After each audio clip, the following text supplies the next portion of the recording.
আমরা কাগজপত্র তুলে দিয়েছিলাম এই শামীমদার হাতে। শামীমদা মামলা করেছিল 5 জাজেস বেঞ্চের মাধ্যমে ন্যাশনাল হিউম্যান রাইটস কমিশনকে আমরা মেল করেছিলাম। সমস্ত নিয়ে মামলা করার ফলে যার মানে যে আইনজীবী হিসেবে যারা দাঁড়িয়েছিলেন তাদের মধ্যে একজন শামীমদা, ওই জন্য এনার জন্য আমরা ওনাকে এখন নটোরিয়াস ক্রিমিনাল বলে ডাকতে পাচ্ছি। মানে বুঝতে পেরেছেন, যার যে জায়গায় যে ওষুধে কাজ হয় সে ওষুধ আমরা দিই। তা শামীমদাকে বরণ করে নেবে।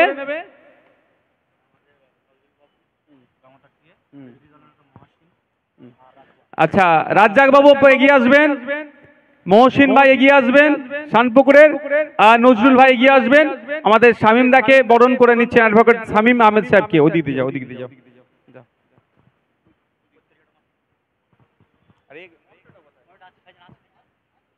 ঠিক আছে।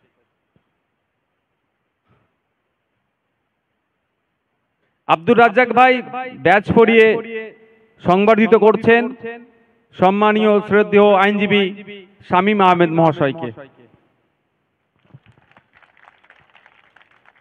এদিকে চলে যাও। আমাদের নজরুল ভাই বেওতা 2 নম্বরের একজন দায়িত্বশীল, তিনি উত্তরীয় পরে সংগঠিত করলেন। এবং আমাদের শানপুকুর অঞ্চলের বিরোধী দলনেতা, সরি আমাদের দায়িত্বশীল যিনি আছেন শানপুকুরের অঞ্চলের মহসিন বাবু। আমি এখন সময় আর নষ্ট করব না, আমাদের শামীম আহমেদ দাকে বলবো, আপনি যেহেতু আইনের লোক, আপনি আমাদের ভাঙড়ের মানুষজনকে মোটিভেট করার জন্য আইন মেনে আইনের যদি কিছু পাঠ আমরা আরো বেশি আপনার কাছ থেকে জানতে পারি সেটা আমাদেরকে জানাবেন। আপনাদের প্রথমেই যেটা বলে রাখি, ওদের কাজ খুন করা, রক্তক্ষরণ করা, আর আমাদের কাজ হচ্ছে রক্ত সংগ্রহ করা আর জীবন দান করা। তাই আমরা এইখানে এসে রক্তদান শিবির করছি। আর আমি এসে খবর নিলাম গতবার যা সংখ্যা হয়েছিল এবার তা থেকেও ছাড়িয়ে গেছে, ফলে নিজেরাই নিজেদের রেকর্ড ভাঙছে। এখনো অনেক রেকর্ড ভাঙতে বাকি আছে। কয়েকদিন আগে এক সাংবাদিক আমাকে জিজ্ঞাসা করলেন, মালদায় নাকি 2টো তৃণমূল গোষ্ঠীর মধ্যে লড়াই হয়ে একটা খুন হয়েছে, আর মাননীয় মুখ্যমন্ত্রী, নাম করছি না কারণ মুখটা অশুদ্ধ হয়ে যাবে, তিনি নাকি বলেছেন যে পুলিশ ব্যর্থ হয়েছে। তাহলে শিক্ষামন্ত্রী ব্যর্থ হলে জেলে যান, আর পুলিশ মন্ত্রী ব্যর্থ হলে শুধু প্রেসকে বিবৃতি দেন। পার্থক্যটা এখানে রয়ে গেছে। আর আমরা বলেছি উত্তরে যে যাদের দায়িত্ব ছিল আইন শৃঙ্খলা রক্ষা করা, এই পুলিশ,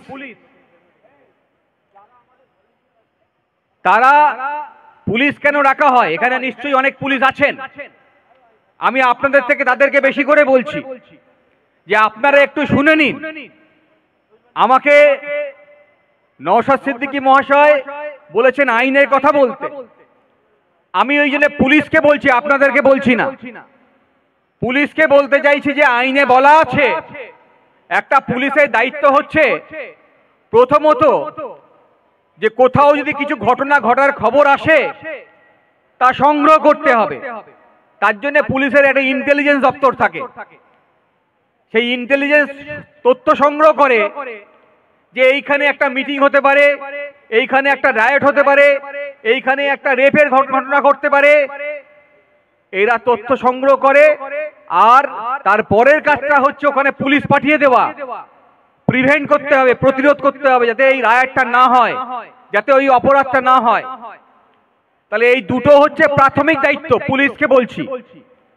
আর তৃতীয় দায়িত্ব হচ্ছে যদি সমাজে অপরাধ আছে, আমরা জানি যদি অপরাধ সংগঠিত হয় এর পরেও যে কোনো তথ্য পাওয়া গেল না, অপরাধটা হয়ে গেল, তাহলে সেই অপরাধটাকে নিরপেক্ষভাবে তদন্ত করে যারা অপরাধী তাদেরকে আইনের কাঠগড়ায় নিয়ে আসতে হবে আর সাজা ঘোষণা করার ব্যবস্থা করতে হবে আদালতে নিয়ে গিয়ে, যাতে তারা পরবর্তীকালে এই ধরনের অপরাধ করার সাহস না পায়। আমাদের অভিজ্ঞতা কি?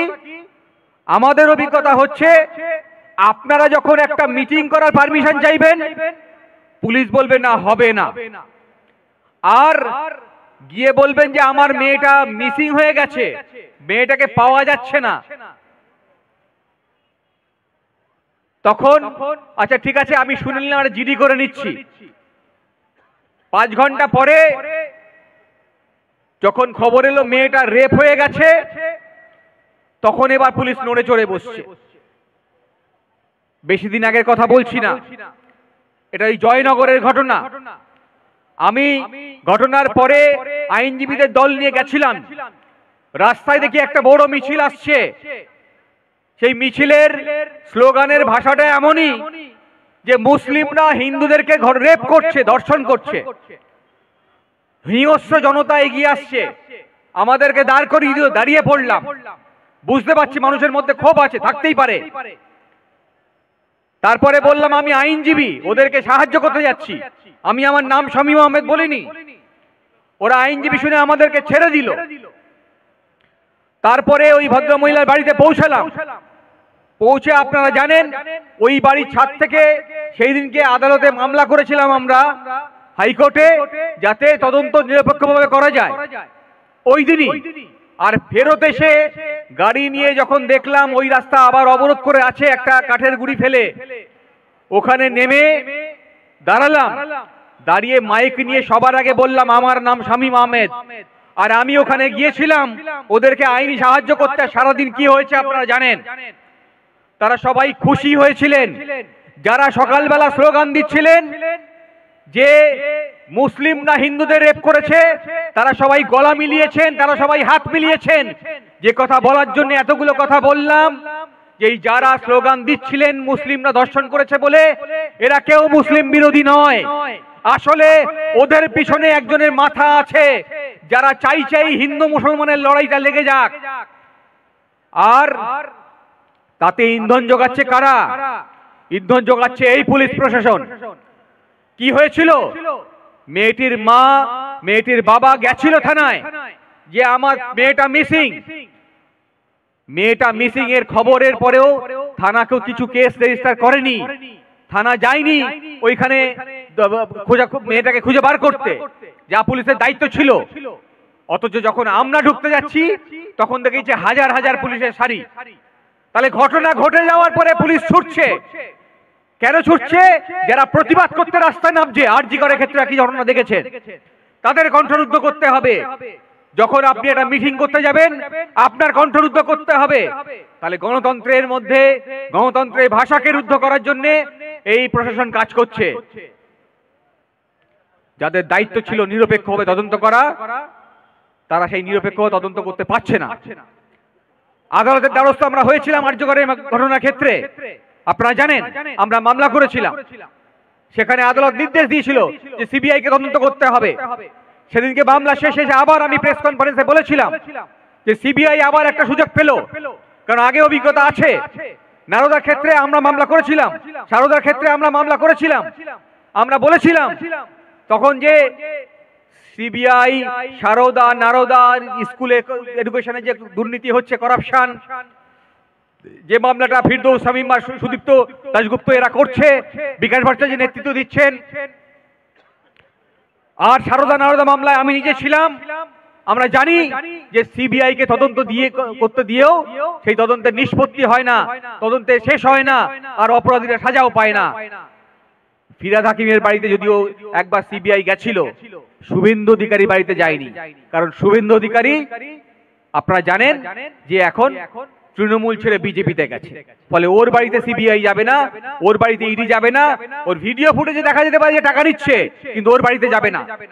আমি যে কথা বলার জন্য আমি বাড়াতে চাই না, যে কথা বাড়ার জন্য বলছি আমি একটা কথা বলতে চাই যে আমাদের সংবিধানে প্রতিটি ধর্মের right to profess, practise and propagate, এই 3টে শব্দ ব্যবহার করা আছে। যে একটা যে কোনো ধর্মের নাগরিক যারা ভারতবাসী, তারা যে ধর্মেরই হোক, তার রাইট টু প্রফেস আছে। প্রফেস মানে একটা মুসলিম সে দাড়ি রাখতে পারবে, সে টুপি পরতে পারবে, একটা পাঞ্জাবি সে পাগড়ি বাঁধতে পারবে, একটা হিন্দু সে তিলক লাগাতে পারবে। এটাই আমার সংবিধান বলেছে। প্র্যাকটিস করতে পারবে, সে নামাজ পড়তে পারবে, সে মন্দিরে গিয়ে পুজো দিতে পারবে, গির্জায় যেতে পারবে, আছে প্রোপাগেট করতে পারবে, বলতে পারবে যে আমার ধর্ম এই কথা বলছে, আসুন আমার ধর্মে যোগ দিন, এ কথা বলতে পারবে। কিন্তু এই যে কথাগুলো, যে অধিকারগুলো ধর্মের আছে, এখানে বলা আছে যে রাষ্ট্র এই ধর্মে প্র্যাকটিসের ক্ষেত্রে কোথাও হস্তক্ষেপ করতে পারবে না, রাষ্ট্র ধর্মের ব্যাপারে কোথাও নাক গলাতে পারবে না। রাষ্ট্র আর এই প্রশাসনের এই ধর্মের মধ্যে বলেছে একটা চীনের প্রাচীর গড়ে তোলা উচিত। তাহলে যখন রাষ্ট্র আর ধর্মের মধ্যে চীনের প্রাচীর করতে হবে একথা বলছে, তখন মুসলিমদের শুধু ইমাম ভাতা দিয়ে টুপি পরানো হচ্ছে, এখন বলছে পুরোহিতদের ভাতা দিয়েছে আবার। এখন আপনারা কি মনে করেন যে আমাদের শুধু ইমাম ভাতা দিলে হবে, পুরোহিতদের ভাতা দিলে হবে, নাকি মুসলিম যারা আছি, যারা এখনো পিছিয়ে পড়া অংশের মানুষ, একটু আগে আমার আগের বক্তা বলছেন ওবিসি সার্টিফিকেটের কথা, তাদের চাই শিক্ষা, তাদের চাই স্বাস্থ্য নিশ্চিত করার কথা। তাহলে যে কথা বলছিলাম যে স্বাস্থ্যের এই যে ধর্মের যে অধিকার, সেই অধিকারের রাষ্ট্র তাহলে হস্তক্ষেপ কোথায় করতে পারে? রাষ্ট্র হস্তক্ষেপ করতে পারে কোথায় পারে? যখন পাবলিক অর্ডারের যখন ভায়োলেশন হয়। পাবলিক অর্ডার কখন ভায়োলেশন বলা হয়? যখন কোন রাইট অ্যাসোসিয়েশন তৈরি হয়। কিছুদিন আগে দেখেছিলাম মুর্শিদাবাদে কোন একটা পুজোয় নাকি কোন একটা মণ্ডপে কিছু একটা লেখা, কোন ধর্মীয় উস্কানিমূলক লেখা বেরিয়েছিল, তাই নিয়ে একটা দ্বন্দ্ব তৈরি হয়েছিল। রাষ্ট্রের উচিত ছিল হস্তক্ষেপ করা, যে এই ধরনের ঘটনা না ঘটে। যেখানে যেখানে এই ধর্মীয় উস্কানির কথা চলছে, যেটা বলছিলাম আমি, যে একটা ধর্ষণকে কেন্দ্র করে উস্কানি কেউ না কেউ দিচ্ছে, রাষ্ট্র আটকানোর চেষ্টা করছে না, তাকে মদত দিচ্ছে। তাহলে পাবলিক অর্ডার, মোরালিটি এবং হেলথ, যেখানে নৈতিকতার প্রশ্ন আসবে, স্বাস্থ্যের প্রশ্ন আসবে, পাবলিক অর্ডারের প্রশ্ন আসবে, সেখানেই একমাত্র রাষ্ট্র হস্তক্ষেপ করবে। মন্দির করার টাকা দেওয়ার কথা রাষ্ট্রের নয়, মসজিদ করার টাকা দেওয়ার কথা রাষ্ট্রের নয়। তাহলে রাষ্ট্র যেখানে হস্তক্ষেপ করার কথা নয় সেখানে হস্তক্ষেপ করছে, আর যেখানে হস্তক্ষেপ করার প্রয়োজন সেখানে করছে না।